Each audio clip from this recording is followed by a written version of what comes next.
We bid you welcome. We do not ask what you believe or expect you to think a certain way, but only that you try to live a kindly, helpful life with the dignity proper to a human being. Welcome all who believe that religion is wider than any sect and deeper than any set of opinions. Welcome all who might find in our friendship strength and encouragement for daily living. Good morning and welcome to the Universalist Unitarian Church of Farmington. I am the Reverend Glenn Farley. I'd like to extend a special welcome to any visitors today. After the service, you're welcome to socialize right outside, and while indoors, we are observing COVID precautions and wearing masks, regardless of vaccination status. If you have a joy or sorrow you'd like to share, please fill out a blue card and give it to an usher, and it will be read later in the service, or you can text the number in the order of service, and please include your name in the text. Okay, we have some announcements this morning. I think, is Mark here and Marie? Yeah, good. You guys, come on up. Please share.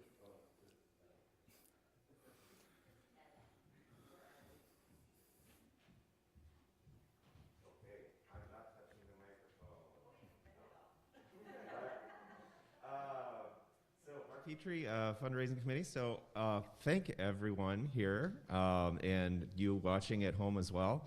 As you may have noticed, our Yellow Brick Road is 94% full. So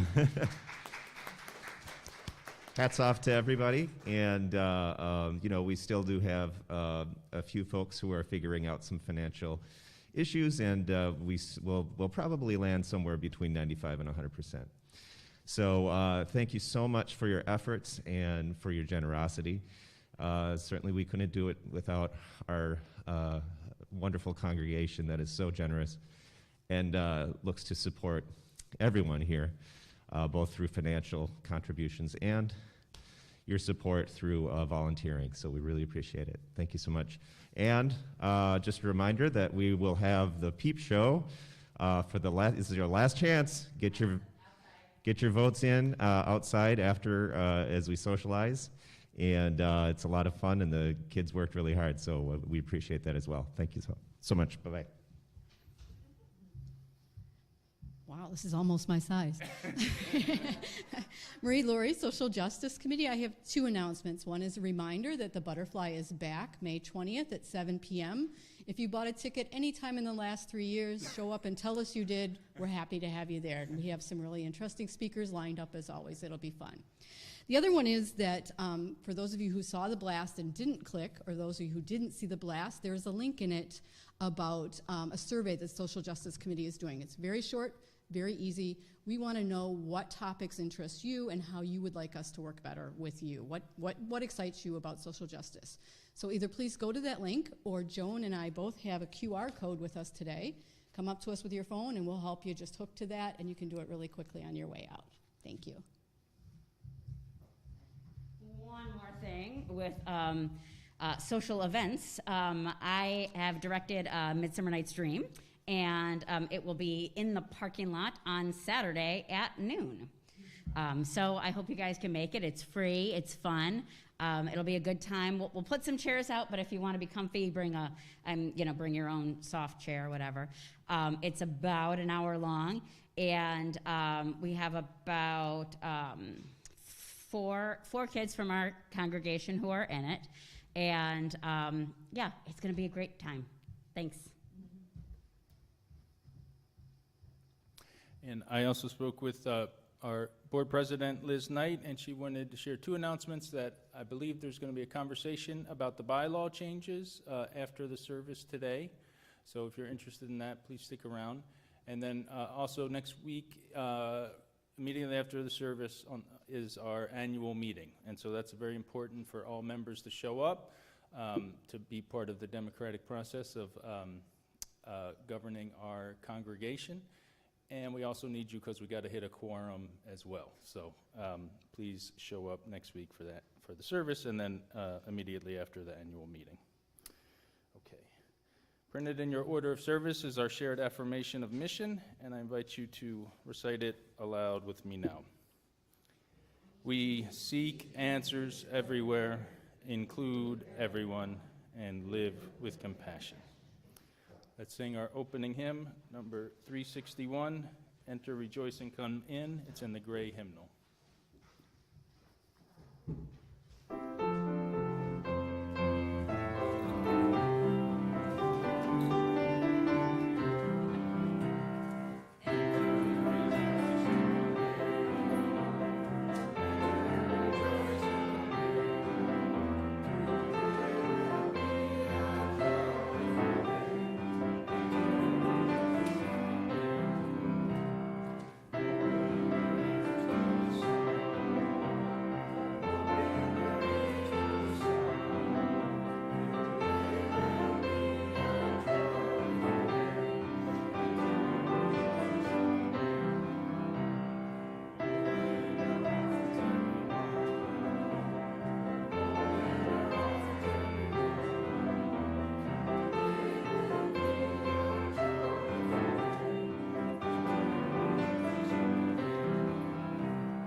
On Mother's Day, let's mark how beautiful and complex it can be to mother and be mothered. To those who have mothered, we thank you. To those who rejoice in the work, the role, the presence of mothering and mothers, we celebrate with you. To those who are in the thick of parenting children of any age, we appreciate you. To those who experience loss through infertility, miscarriage, adoption, or running away, we mourn with you. To those who have lost their mothers, we grieve with you. To those who have endured abuse at the hands of their mothers, we acknowledge you. To those who experience pain at the marking of this day, we witness with you. To those who are single moms, grandmoms, stepmoms, foster moms, adoptive moms, mentor moms, and spiritual moms, we need you. To those who are pregnant with new life, both expected and surprising, we anticipate with you. May we reflect with gratitude on the wide spectrum of mothering that happens in our lives and in our communities.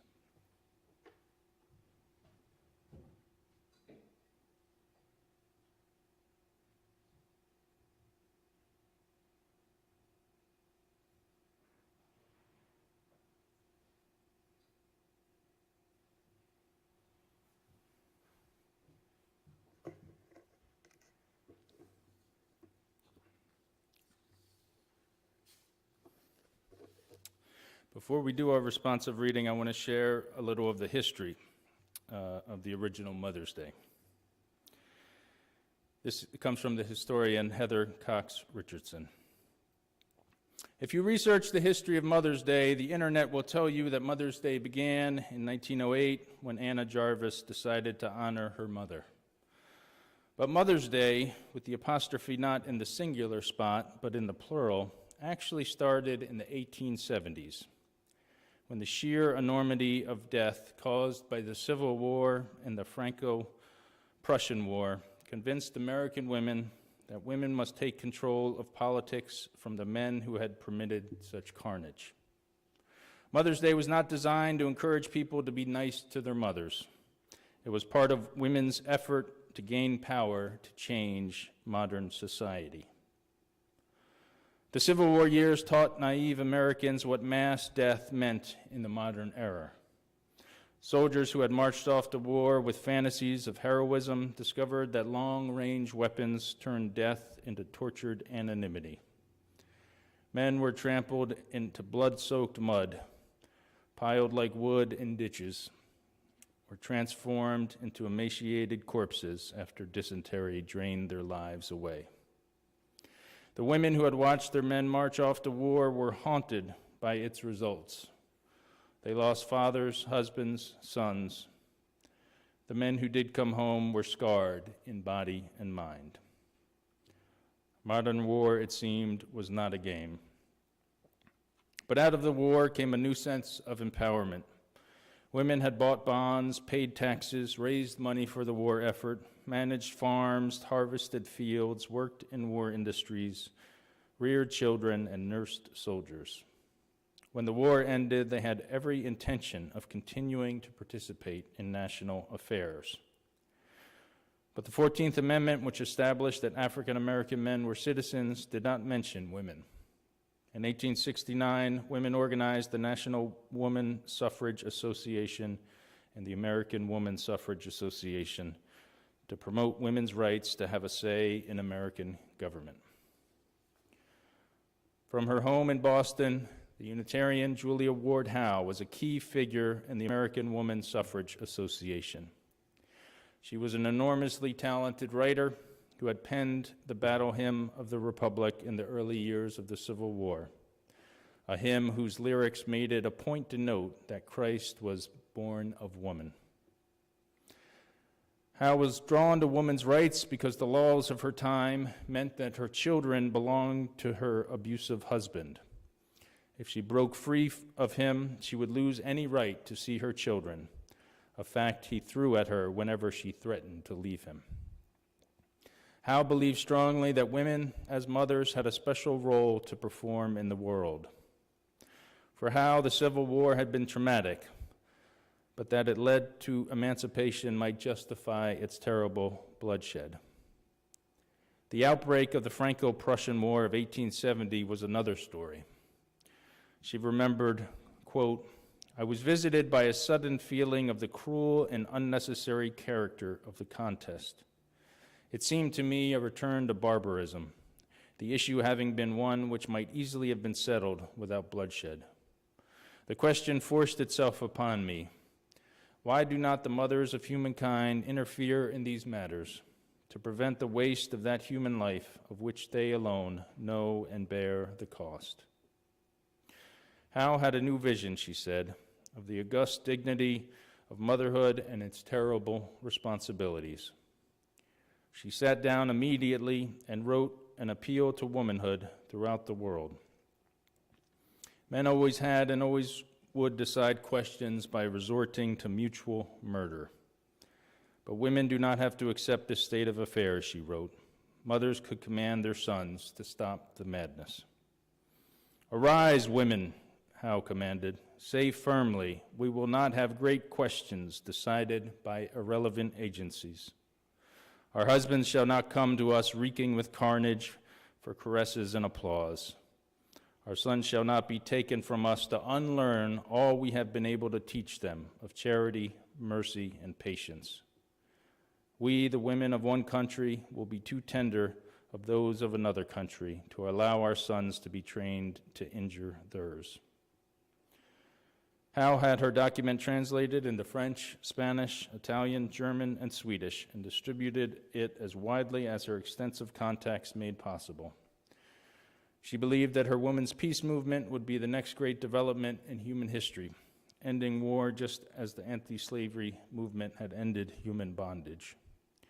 She called for a festival which shall be observed as Mother's Day, and which should be devoted to the advocacy of peace doctrines to be held around the world on June 2nd of every year, a date that would permit open-air meetings. Howe organized international peace conferences, and American states developed their own Mother's Day festivals. But Howe quickly gave up on her project. She realized there was much to be done before women could come together on such a momentous scale. She turned her attention to women's clubs to constitute a working and united womanhood. As she worked to unite women, she threw herself into the struggle for women's suffrage, understanding that in order to create a more just and peaceful society, women must take up their rightful place as equal participants in American politics. Perhaps Anna Jarvis remembered seeing her own mother participate in an original Mother's Day for Peace when she decided to honor her own mother in the early 20th century. And while we celebrate Mother's Day in this momentous year of 2022, it's worth remembering the original Mother's Day and Julia Ward Howe's conviction that women must make their voices heard. So with that, I would like to read the Mother's Day Proclamation for Peace. It's number 573 in the hymnal.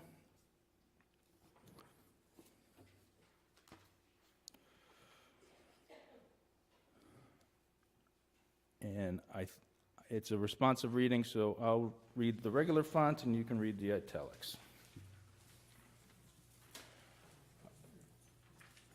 Arise then, women of this day.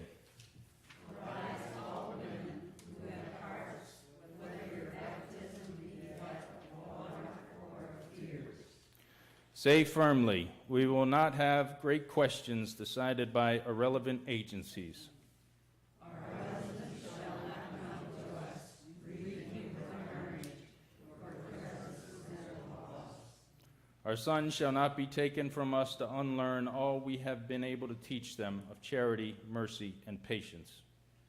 We women of one country will not consider those of another country to allow our sons to be trained to injure theirs.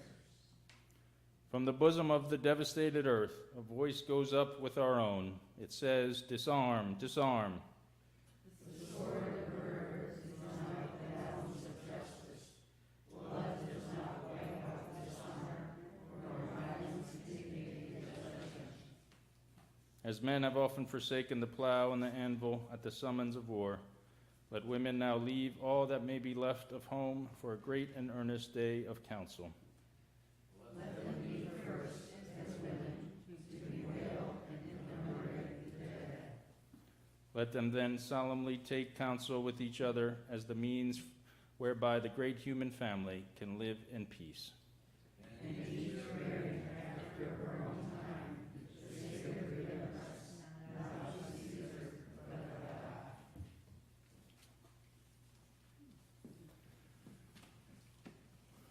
All right. Thank you, everyone. Richard, I'd like to invite you up and play your song for us, please.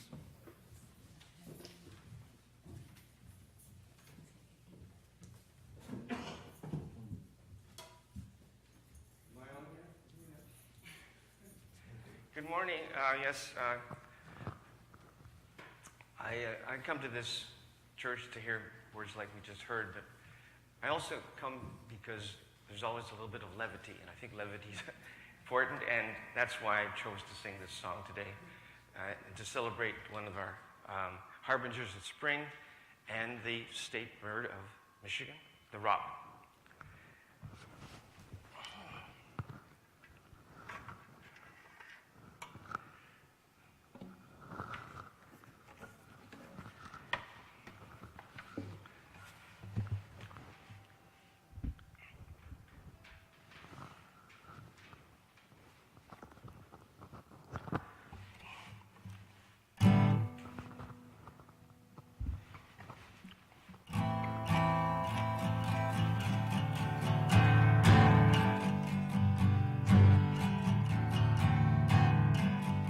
Robin in the rain, what a saucy fellow. Robin in the rain, mind your socks of yellow. Running in the garden in your nimble feet, digging for your dinner with your long, strong beak. Robin in the rain, you don't mind the weather. Showers always make you gay, but the worms are wishing you would stay at home. Robin on a rainy day, Robin in the rain, what a saucy fellow.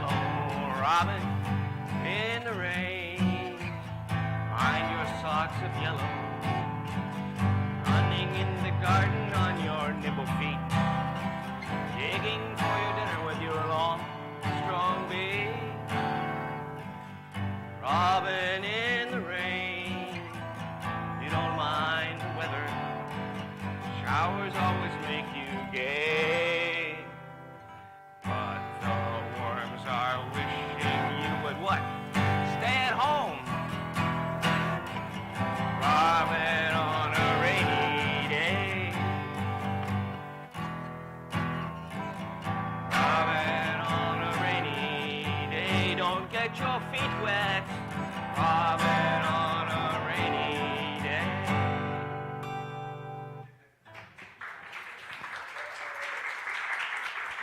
Thank you. Tweet, tweet.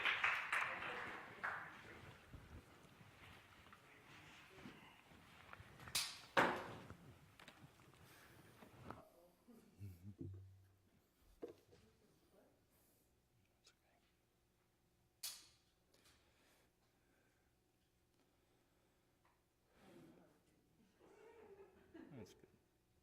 Maybe that's okay. Okay, good. Thank you, Richard. That was fun. The UU Reverend Meg Barnhouse, she tells the story that she was giving a training once about how to speak the truth with humor. And the training was with a bunch of other Unitarian Universalist ministers.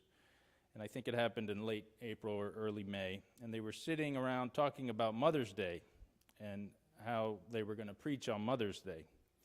And one of them said, "Oh my gosh, it's such a minefield. I don't even want to go there." So then all the ministers started outlining the strategies they used to get around it. One did a poetry Sunday on Mother's Day. Another did a music Sunday on Mother's Day. One did a flower communion and did it in such a way that it took up the whole service. We're doing a flower communion, but I didn't get out of preaching the sermon. And Meg Barnhouse goes on to say that not everybody had a good mom, and those who are mothers often wonder if they're a good mom. So Meg Barnhouse decided to just share a specific story about her mother, the good and the not so good, and the truthful, humble way she preaches, the frustrations, and not to generalize or universalize. I usually focus on the history of Mother's Day for Peace, as we just heard, because Julia Ward Howe was one of the leading lights of Unitarianism in the 19th century New England, and the story of Mother's Day for Peace is our religious story and our heritage as you use, as the proclamation is right there in our hymnal. And this year I'll share also a lighter look at Mother's Day from a young mother in Brooklyn, New York.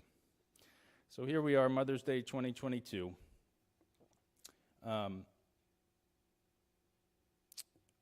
Following her proclamation, Julia Ward Howe began advocating the creation of the Mother's Day for Peace, as I read, to be held on June 2nd each year. It was observed in scattered localities for 25 years, but never caught on nationally, and it eventually did in the 20th century when Anna Jarvis campaigned for a day to honor the important role of mothers. Jarvis's Mother's Day was ripe for commercialization, which quickly happened, and over time, Anna Jarvis herself came to lament the commercialization of the holiday. And it seems it grows more commercialized every year. You know, it's a boon for the floral industry, with the expectation of flowers, the greeting card industry with the expectation of cards, and telecom with phone calls, and restaurant with the expectation of taking mom to brunch. But also Mother's Day, it's known to promote a very romanticized notion of motherhood. In 2011, a group called Strong Families reconceived of Mother's Day as Mama's Day. Strong Families explains, "We know that mamahood is not one size fits all. Most popular images of mothers exclude mamas based on their sexual orientation or race or income or immigration status and more. Mother's Day, one of the biggest commercial holidays in the U.S., often reinforces traditional ideas of family and motherhood, that there's only one way to be a family." So to counter that, each year, Strong Families commissions artists to create original art reflecting the various ways our mamas and families look. At the mamasday.org website, you can see their collection of e-cards, and Strong Families makes visible the diverse kind of families that exist today. And so it's important to remember that families, every family needs the rights, recognition, and resources it needs to thrive. That's why I put the cover art by Melanie Cervantes showing an immigrant mother and her children on the cover of the Order of Service, and it's from the Mama's Day website. But some women are getting wise to the commercialization. A friend of mine posted on social media at a past Mother's Day, Mother's Day, I want a Mother's Week in the Bahamas. And a few years ago, I read an open letter by Kate Levoff, who's a young mother in Brooklyn, and she hosts a podcast on parenting. She shared a letter she wrote to her husband as Mother's Day approached, and it's entitled, "This Mother's Day, Just Brunch Me in the Face." And I want to share it with you this morning. Dear husband, welp, here we are again on Mother's Day. No, my love, thank you. You made me a mom in the first place. If it weren't for you, where would I be? Worryingly thin and stranded all alone on a bar stool with no one to talk to but other adults. I could just cry thinking about it. Fortunately, I am a mom, and today is my day. The stretch marks, the birthing trauma, the lost sense of personal identity, and the other 364 days a year are all for you and our sweet, sweet children. But today is all mine. Hashtag so worth it. Hashtag blessed. Been looking forward to this all year. Now, as we both know, Mother's Day means Mother's Day brunch. On this sacred day, we take Mom out to eat at a busy restaurant for a meal that falls between breakfast and lunch and nap time with all of her hungry children. Genius. It's an honored and symbolic reminder of the daily patience, sacrifice, coffee, little piles of soaking wet napkins, shade from strangers, chicken nuggets, advice from strangers, puddles of ketchup, ignored vegetables, marital discord, iPads, attempts at adult conversation, choking hazards, diaper changes, lowered expectations, repeated requests for straws, stained shirts, meals made only of white carbs, eye rolls, public humiliation, and alcohol that all go into the mom experience. I'm going to need a refill on that mimosa stat. So, honey, of course I want to go to brunch today. What mother doesn't? Brunch with kids? Just a million yeses. I'm finding 6 sneakers, 3 jackets, a fistful of crayons, and pre-feeding the children as we speak. Mother's Day brunch. This must have been a mom's idea. Why don't we do this every Sunday? Come to think of it, what do people without kids even do at brunch? If you're not scraping $17 artisanal eggs out of your baby's hair while you nurse him in front of an audience, what are you even doing? But boo, if for some reason you can't get that reservation today, I have some other awesome ideas. Here are some brunch alternatives. We could all go to Costco.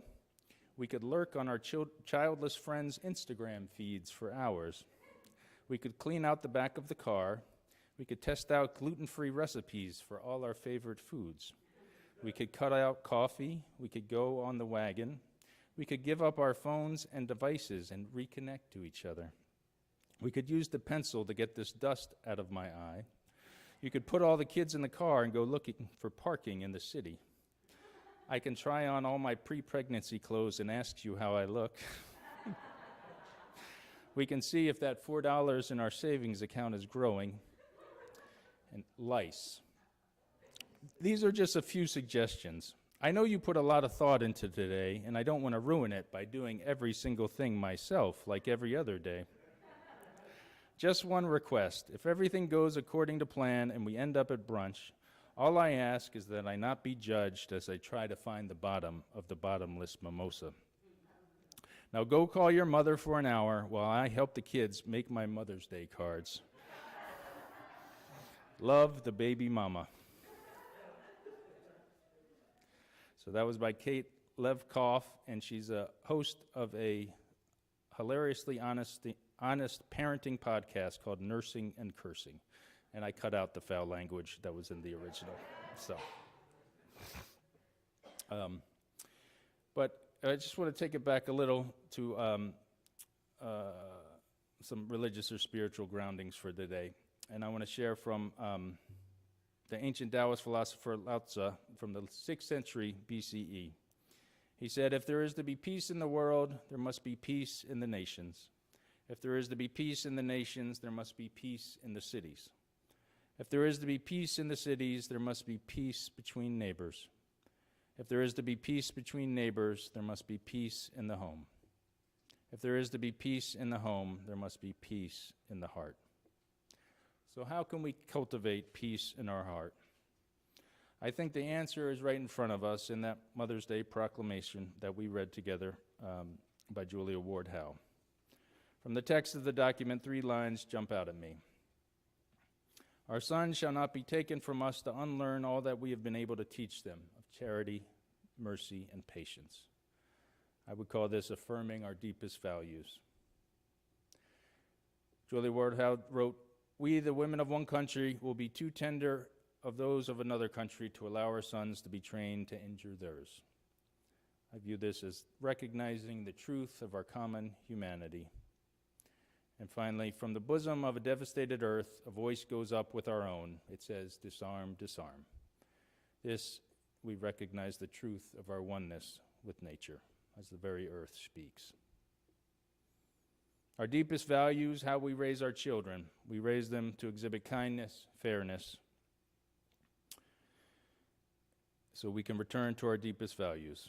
We can recognize our connection, our similarity, our common humanity across ever-changing artificial lines of nationhood or race or culture. And third, the devastated earth, a voice goes up with our own. Our voice and the earth's voice is one. In a time of climate change, this is how we must be if we are to survive. So how do we cultivate peace and nurture peace on this Mother's Day for peace? We must start with ourselves. We can only start with ourselves, our own heart. Affirm our deepest values, recognize the truth of our common humanity, recognize the truth of our oneness with nature. I invite you to a moment of stillness and silence together.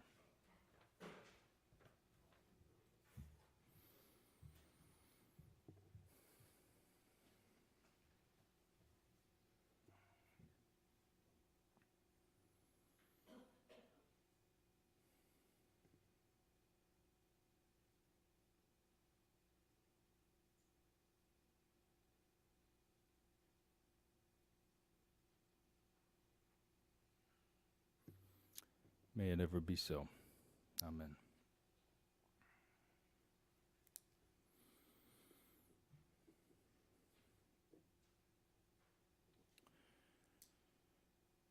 A little child in church for the first time watched as the ushers passed the offering plates. When they neared the pew where he sat, the youngster piped up so that everyone could hear. Don't pay for me, Mommy. I'm under 5. This morning's offering will now be gratefully received.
At this time, I'd like to invite anyone who's visiting for the first time, if you're comfortable doing so, you can stand and tell us where you're from and how you heard about us. Any visitors this morning? Okay. For joys and sorrows, a perfect heart is one that has known love and loss, joy and sorrow. The perfect heart is one that has been shared. As joys and sorrows of our community are shared, please direct your energy, prayers, meditations as gifts of compassion.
Everyone.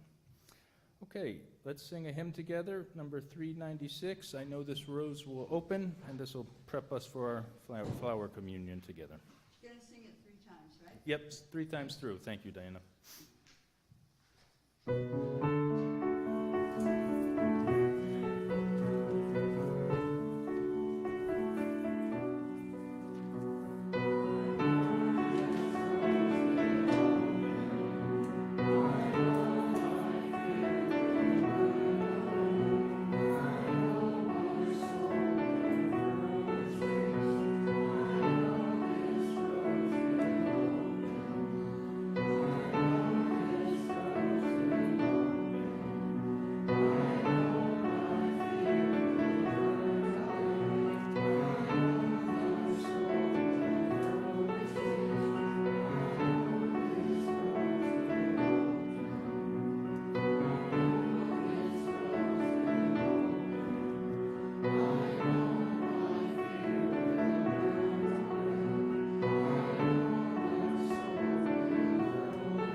The Unitarian Universalist Flower Communion Service, which we are about to celebrate, originated in 1923 by Dr.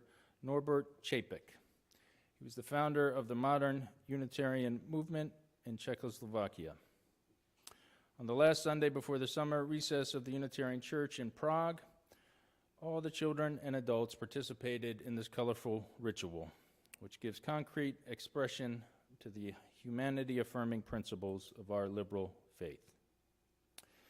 When the Nazis took control of Prague in 1940, they found Dr. Čapek's gospel of the inherent worth and dignity of every person to be, as the Nazi court records show, too dangerous to the Reich for him to be allowed to live. Dr. Čapek was sent to Dachau, where he was killed the next year during a Nazi medical experiment. This gentle man suffered a cruel death, but his message of human hope and decency lives on through his flower communion, which is widely celebrated today. It is a noble and meaning-filled ritual we are about to recreate. This service will include the original prayers of Dr. Chapek to help us remember the principles and dreams for which he died. So when he conducted his flower communion in Prague, he would say this proverb as he consecrated the flowers. Infinite Spirit of life, we ask thy blessing on these, the messengers of fellowship and love. May they remind us, amid diversities of knowledge and of gifts, to be one in desire and affection, devotion to thy holy will. May they also remind us of the value of friendship, of doing and sharing alike. May we cherish friendship as one of thy most precious gifts. May we not let awareness of another's talents discourage us or sully our relationship, but may we realize that whatever we can do, great or small, the efforts of all of us are needed to do thy work in this world. It is time now for us to share in the flower communion. I ask that as you each in turn approach the communion vase, you do so quietly and reverently, with a sense of how important it is for each of us to address our world and one another with gentleness, justice, and love. I ask that you select a flower that particularly appeals to you. As you take your chosen flower, noting its particular shape and beauty, please remember to handle it carefully. It is a gift that someone else has brought you. It represents that person's unique humanity and therefore deserves your kindest touch. Let us share quietly in this Unitarian Universalist ritual of oneness and love. So I invite, maybe if you all can rise and come down the center aisle and then return to the outer aisle. If I try to give more explicit instructions, Unitarians are kind of like herding cats and they do whatever they want, but hopefully you can mostly follow that. So please come forward and take a flower of your choosing. Yeah.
let us renew our resolution, sincerely to be real siblings, regardless of any kind of bar which estranges one from another. In this holy resolution, may we be strengthened, knowing that we are God's family, that one Spirit, the Spirit of love, unites us. And may we endeavor for a more perfect and more joyful life. Amen.